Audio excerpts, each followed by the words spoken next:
होली के त्योहार को हम रंगों और उत्साह से मनाते हैं, पर इस त्योहार से कुछ ऐसी भी भयानक चीजें जुड़ी हैं जिनका जिक्र करना भी डरावना लगता है। ये कहानी प्रीति की है। प्रीति अपनी लाइफ के एक बहुत ही अनोखे पड़ाव पर थी। अगले 2 महीने में वो एक बच्चे को जन्म देने वाली थी। प्रीति और उसका हस्बैंड शोभित गुड़गांव के एक फ्लैट में अकेले रहते थे।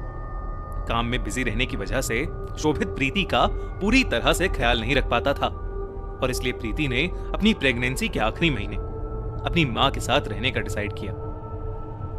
होली से करीबन 1 दिन पहले प्रीति अपने घर कैब से पहुंची। लोकेशन में कुछ प्रॉब्लम होने की वजह से प्रीति को घर के सामने वाली रोड पर उतरना पड़ा। प्रीति के घर के सामने वाली रोड पर एक चौराहा था। उस चौराहे को पार करते हुए प्रीति का पैर जमीन पर आटे के बने दिए पर जा लगा और वो उसके पैर से चिपक गया। प्रीति ने उस पर ज्यादा ध्यान नहीं दिया और घर चली गई। पर घर के दरवाजे पर पहुंचते ही प्रीति ने जैसे ही घर की दहलीज पर अपना पैर रखा, उसके पूरे शरीर में एक करंट दौड़ा। उसे एक जोर का झटका लगा और वो पीछे हो गई। जब तक प्रीति कुछ समझ पाती, उसकी मां घर के गेट पर उसे लेने आ गई। अपनी मां को देखकर प्रीति बेहद खुश हो गई और वो उस झटके को नजरअंदाज करके उनके साथ अंदर चली गई। उसी रात को प्रीति वॉशरूम जाने के लिए रात में उठी। बेड से उठकर वो जैसे ही वॉशरूम की तरफ जाने लगी, उसको पीछे से किसी ने जोर से धक्का मारा। प्रीति उस धक्के से जमीन पर गिर गई और दर्द के मारे उसकी चीख निकल गई। घर में सभी लोग जाग गए। प्रीति ने जब ये बताया कि उसे किसी ने पीछे से धक्का मारा था, तो घर के सभी लोग चौंक उठे। तभी प्रीति के पापा ने उसकी बात को टालते हुए कहा कि शायद अंधेरे में प्रीति जमीन पर पड़ी किसी चीज से टकरा गई होगी। सबने इस बात को मान लिया और सब लोग सोने चले गए। अगली सुबह होली का त्योहार था। हर जगह रंग और उत्साह था। घर के सभी लोग एक दूसरे को रंग लगा रहे थे। जब प्रीति के बचपन के दोस्तों को पता लगा कि प्रीति अपने पुराने घर में वापस आई हुई है, तो वो भी उसके साथ होली खेलने के लिए वहां आ गए। घर के बाहर प्रीति के 4 दोस्त आ गए, लेकिन उन चारों में से प्रीति सिर्फ 3 को ही जानती थी। एक आदमी उसके लिए बिल्कुल अनजान था, पर प्रीति को लगा कि शायद वो उसके किसी दोस्त के साथ आया होगा। उन सब ने एक दूसरे को रंग लगाना शुरू कर दिया। उसी मस्ती के बीच वो अजनबी भी प्रीति को रंग लगाने आ गया। प्रीति ने उसका नाम पूछा तो उसने कुछ नहीं बोला और सीधा प्रीति के गालों पर रंग लगाने लगा। प्रीति को एकदम से महसूस हुआ कि वो आदमी अपने हाथों से सिर्फ रंग नहीं लगा रहा, बल्कि वो प्रीति के मुंह को मसलने की कोशिश कर रहा है। प्रीति ने गुस्से में उस आदमी को पीछे धक्का मारा और जोर से चीखने लगी। उसके चेहरे पर बहुत तेज दर्द हो रहा था। सब लोग उसके पास इकट्ठा हो गए।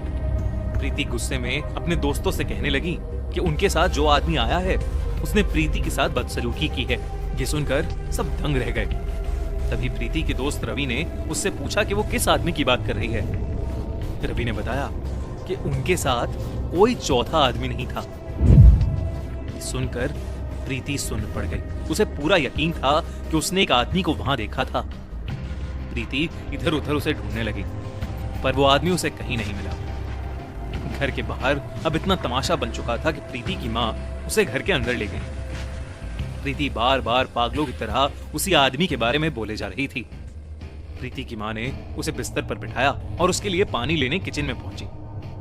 किचन तक जाते हुए प्रीति की मां के पास उसकी भतीजी श्रेया फोन लेकर आ गई और उन्हें एक वीडियो दिखाने लगी।